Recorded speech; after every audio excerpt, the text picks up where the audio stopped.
आज के अध्याय में हम शंकु के बारे में अध्ययन करेंगे। जैसे शंकु का तिर्यक ऊंचाई, शंकु का आयतन, शंकु का वक्र पृष्ठ का क्षेत्रफल, संपूर्ण पृष्ठ का क्षेत्रफल अध्ययन करेंगे। तो देखिए, शंकु का पहला सवाल है, कह रहा है एक शंकु के आधार की त्रिज्या कितनी है? 21 सेंटीमीटर तथा ऊंचाई 28 सेंटीमीटर है। इसकी तिर्यक ऊंचाई, आयतन, वक्र पृष्ठ का क्षेत्रफल तथा संपूर्ण पृष्ठ का क्षेत्रफल ज्ञात कीजिए। ठीक, तो देखिए शंकु, इसको हल करेंगे। शंकु की त्रिज्या कितनी दी हुई? त्रिज्या मतलब r बराबर कितनी दी हुई? 21 सेंटीमीटर तथा ऊंचाई 28 सेंटीमीटर, यानी ऊंचाई h बराबर कितना दिया हुआ है? 28 सेंटीमीटर। ठीक, अब कह रहा है इसकी तिर्यक ऊंचाई ज्ञात कीजिए। तो शंकु की तिर्यक ऊंचाई क्या होती है? शंकु की तिर्यक ऊंचाई का सूत्र होता है अंडर रूट आर स्क्वायर, मतलब त्रिज्या का स्क्वायर, प्लस एच स्क्वायर, ऊंचाई का स्क्वायर होता है। ठीक, तो त्रिज्या कितना है? 21 सेंटीमीटर, तो क्या हो जाएगा? 21 का स्क्वायर प्लस एच स्क्वायर, मतलब ऊंचाई के स्क्वायर क्या होगा? 28 का स्क्वायर। ठीक, तो 21 का स्क्वायर हम करेंगे तो क्या आ जाएगा? 21 का स्क्वायर करेंगे तो आ जाएगा 441, प्लस 28 का स्क्वायर करेंगे तो कितना आ जाएगा? 784। ठीक, अब जो है 441 प्लस 784 को जोड़ देंगे तो कितना आ जाएगा? 1225, यानी वर्गमूल 1225। अब 1225 का अगर हम वर्गमूल निकालेंगे तो कितना आ जाएगा? 35। तो ये 35 क्या आ गया? सेंटीमीटर। तो ये आ गया शंकु की तिर्यक ऊंचाई।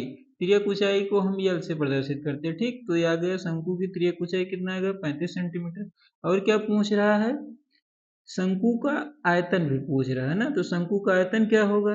देखिए, शंकु का आयतन, तो शंकु के आयतन का जो सूत्र होता है 1/3 पाई आर स्क्वायर एच होता है। ठीक, तो इस पे रखिए, देखिए 1/3 पाई का मान कितना होता है? 22/7 गुणे 22/7 हो गया। आर स्क्वायर मतलब त्रिज्या का स्क्वायर, तो त्रिज्या कितना है? 21। 21 का स्क्वायर होगा तो क्या हो जाएगा? गुणे 21 गुणे 21 गुणे ऊंचाई, ऊंचाई एच कितना है? 28 सेंटीमीटर, गुणे 28 कर दिए। ठीक, अब इसको सरल कर लेंगे। देखिए 7 एक 7, 7 3 21, ये 3 से ये 3 कट गया। फिर क्या होगा? 22 गुणे 21 गुणे 28 को हम गुणा करेंगे, 22 गुणे 21 गुणे 28। अब तीनों को हम गुणा करेंगे तो कितना आ जाएगा? 12,936। 12,936 क्या आ गया? ये सेंटीमीटर क्यूब या घन सेंटीमीटर। ठीक, तो आ गया शंकु का आयतन। और क्या पूछ रहा है? वक्र पृष्ठ का क्षेत्रफल। शंकु के वक्र पृष्ठ का क्षेत्रफल भी निकालना है। और क्या निकालना है? शंकु के वक्र पृष्ठ का क्षेत्रफल। ठीक, शंकु के वक्र पृष्ठ का क्षेत्रफल। वक्र पृष्ठ का क्षेत्रफल क्या होता है? पाई आर यल, मतलब पाई आर का मतलब त्रिज्या और यल का मतलब तिर्यक ऊंचाई। तो देखिए क्या हो जाएगा? पाई का मतलब क्या हो जाएगा? 22/7। त्रिज्या कितनी है? 21 सेंटीमीटर, और तिर्यक ऊंचाई कितनी है? 35 सेंटीमीटर। गुणा कर देंगे तो 7 एक 7 और 7 त्रिक 21। ठीक, अब इसको गुणा करेंगे, 22 तिहाई क्या हो जाएगा? 22 तिहाई 66 गुणे 35। अब 66 को 35 से गुणा करेंगे तो क्या आ जाएगा? 2310। क्या आ गया? ये स्क्वायर सेंटीमीटर या वर्ग सेंटीमीटर। ठीक, और क्या पूछ रहा है? कह रहा है संपूर्ण पृष्ठ का क्षेत्रफल भी निकालना है ना। और क्या निकालना है? शंकु के संपूर्ण पृष्ठ का क्षेत्रफल। शंकु के संपूर्ण पृष्ठ का क्षेत्रफल।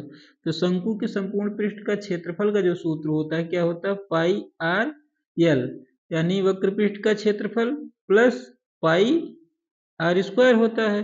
तो पाई आर एल मतलब वक्र पृष्ठ का क्षेत्रफल कितना आया है, 2310, 2310 प्लस पाई आर स्क्वायर, पाई का मतलब क्या हो जाएगा 22/7 गुणे आर मतलब आर स्क्वायर, त्रिज्या का स्क्वायर, तो त्रिज्या कितना है 21 गुणे 21, तो 7 एक अन्य 7, 7 तरीके 21, 2310 प्लस 22 तिहाई 66, 66 को 21 से गुणा करेंगे तो क्या आ जाएगा 1386, 1386 आ गया। अब दोनों को जोड़ देंगे तो कितना आ जाएगा, दोनों को जोड़ेंगे तो क्या हो जाएगा 3696 वर्ग सेंटीमीटर। ठीक, तो ये आ गया शंकु के संपूर्ण पृष्ठ का क्षेत्रफल। ठीक, देखिए अगला सवाल है, कह रहा है एक शंक्वाकार तंबू के आधार की त्रिज्या 7 मीटर तथा ऊंचाई 24 मीटर है, इसे बनाने में 1.25 मीटर चौड़ा कितना कपड़ा लगेगा ना। तो देखिए, तो ये शंक्वाकार जो है दिया हुआ, तो शंकु की त्रिज्या कितनी है, त्रिज्या r बराबर कितनी दी है 7 मीटर, और ऊंचाई h बराबर कितना दिया हुआ है, h ऊंचाई बराबर कितना दिया हुआ है 24 मीटर, ऊंचाई 24 मीटर दिया हुआ है। तो फिर क्या निकालना है हमें, तो इसका जो है हमें वक्र पृष्ठ का क्षेत्रफल निकालना पड़ेगा, तभी तो पता चलेगा कितना कपड़ा लगेगा। तो वक्र पृष्ठ का क्षेत्रफल निकालने के लिए हमें त्रियक ऊंचाई की भी जरूरत होगी। तो त्रियक ऊंचाई बराबर क्या होगी, यानी यल बराबर होता है under root r square plus h square. ठीक, तो आर स्क्वायर का मतलब क्या होगा 7 का वर्ग होगा, है ना, 7 का वर्ग प्लस एच का वर्ग मतलब 24 का वर्ग करना पड़ेगा। ठीक, तो 7 का वर्ग करेंगे तो कितना आ जाएगा, 7 को 7 से गुणा करेंगे तो आ जाएगा 49 प्लस 24 का स्क्वायर करेंगे तो 576 आ गया, और 49 और 576 को जोड़ेंगे तो कितना आ जाएगा अंडर रूट 625, और 625 का अगर हम वर्गमूल निकालेंगे तो कितना आ जाएगा 25, ये क्या आ जाएगा मीटर, यानी यल बराबर त्रियक ऊंचाई आ गई। अब वक्र पृष्ठ का क्षेत्रफल निकालना पड़ेगा, तो क्या होगा देखिए, शंक्वाकार जो है उसका पृष्ठ का क्षेत्रफल, वक्र पृष्ठ का क्षेत्रफल बराबर क्या होता है पाई आर यल होता है। तो पाई का मान कितना होता है, पाई का मान हमने रखा 22/7, और त्रिज्या कितनी है 7 मीटर गुणे 7 गुणे यल, यानी त्रियक ऊंचाई कितनी है 25 है। अब इसको गुणा करेंगे, देखिए 7 से 7 कैंसिल हो गया, 22 गुणे 25, 22 को हम 25 से गुणा करेंगे तो कितना आ जाएगा 550 मीटर स्क्वायर। ठीक, ये आ गया क्या वक्र पृष्ठ का क्षेत्रफल। तो कपड़े की लंबाई जो होगी वक्र पृष्ठ के क्षेत्रफल में जो है, इसे बनाने में इतना मीटर चौड़ा कपड़ा है तो इससे भाग दे देंगे, है ना। तो कपड़े की लंबाई क्या होगी, कपड़े की लंबाई बराबर वक्र का क्षेत्रफल जो है, वक्र पृष्ठ का क्षेत्रफल बटे चौड़ाई से भाग देंगे, तभी तो लंबाई आएगी।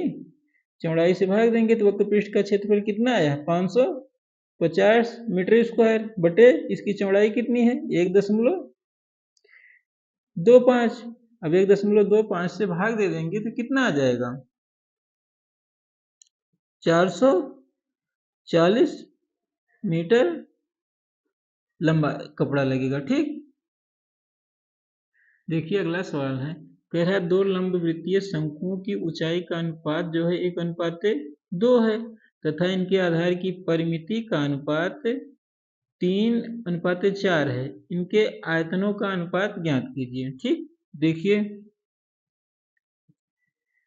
तो इसमें शंकु की ऊंचाई क्रमशः दी हुई है ना, माना शंकु की ऊंचाई क्रमशः, इसको h है, 1:2 में है तो h हो गया, और दूसरे के क्या हो गया 2h हो गया, ठीक। तथा इनकी आधार की परिमिति, तो मान लेते हैं हम आधार की परिमिति दी हुई, तो इसकी क्या है त्रिज्याएं हम मान लेते हैं, माना त्रिज्याएं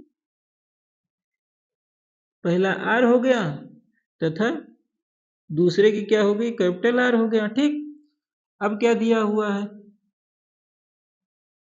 कह रहा कि इनकी परिमिति, परिमिति मतलब शंकु के आधार की परिमिति, परिमिति मतलब होगा उसकी परिधि ना, तो इसका अनुपात कितना दिया हुआ है 3:4, तो यानी क्या हो जाएगी परिमिति आधार का, देखिए 2πr बटे 2π कैपिटल R बराबर किसके है 3:4 के, 3/4 हो गया। अब देखिए 2 से 2 कैंसिल, पाई से पाई हो गया कैंसिल, यानी पहले की त्रिज्या R और दूसरे की कैपिटल R बराबर क्या हो गया 3/4 आ गया, ठीक। त्रिज्याओं का अनुपात आ गया। अब क्या कह रहा है, कह रहा है इनके आयतनों का अनुपात ज्ञात कीजिए, तो देखिए आयतनों का अनुपात क्या होगा, आयतनों का अनुपात, तो आयतन का जो है शंकु का आयतन क्या होता है 1/3 पाई r²h, और दूसरे का यही होगा 1/3 पाई कैपिटल R²h, और दूसरे शंकु की ऊंचाई कितनी है 2h, तो यहाँ कर देंगे हम 2h। अब देखिए 1/3 से 1/3 कैंसिल, पाई से पाई कैंसिल, h से h कैंसिल, ठीक। ये बराबर कितना है, ये बराबर आएगा क्या बचा है यहाँ r² बटे 2r², 2r²। देखिए r कैपिटल R और स्मॉल r पहले की त्रिज्या और दूसरे की त्रिज्या, यहाँ पे अनुपात है, पहले की त्रिज्या 3 है दूसरे की 4 है, तो इसमें रख दीजिए 3 का वर्ग हो गया प्लस 2 4 का वर्ग, ठीक। तो ये बराबर क्या आ जाएगा 3 का स्क्वायर करेंगे तो क्या आ जाएगा 3 त्रिक 9 और 4 चौक 16 दूनी 32, तो आयतनों का अनुपात कितना आ गया,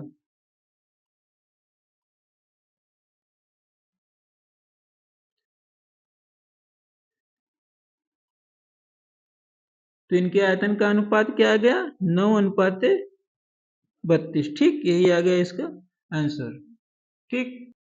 देखिए अगला सवाल दिया हुआ है, कह रहा है एक समपूर्ण त्रिभुज की भुजाएं 3 सेंटीमीटर 4 सेंटीमीटर 5 सेंटीमीटर लंबी है, यदि इसे 3 सेंटीमीटर वाली भुजा के अनुदिश घुमाया गया हो तो इस तरह से बने शंकु का आयतन ज्ञात कीजिए। तो देख लीजिए, मान लीजिए शंकु है,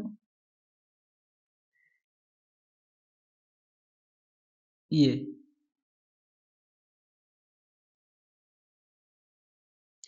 तो ये है 3 सेंटीमीटर है ना, और ये है 5 सेंटीमीटर, ये क्या है 4 सेंटीमीटर। अब कह रहा है 3 सेंटीमीटर इसी भुजा के अनुदिश घुमाया गया है, तभी तो ये शंकु बना है ना, तो इसकी त्रिज्या क्या है,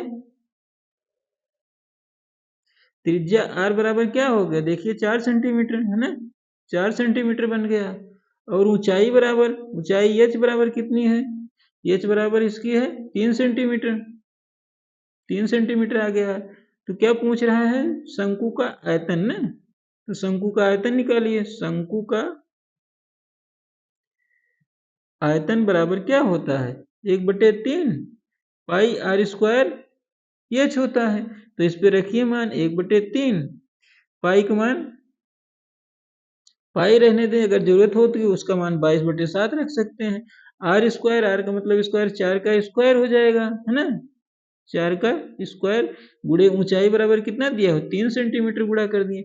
अब देखिए 3 से 3 कैंसिल हो गया, 4 का स्क्वायर करेंगे कितना आ जाएगा 4 चौक 16 पाई है ना, ये सेंटीमीटर, तो इसका आ जाएगा क्या घन सेंटीमीटर, ठीक। तो शंकु का आयतन कितना आ गया 16 पाई घन सेंटीमीटर, ठीक।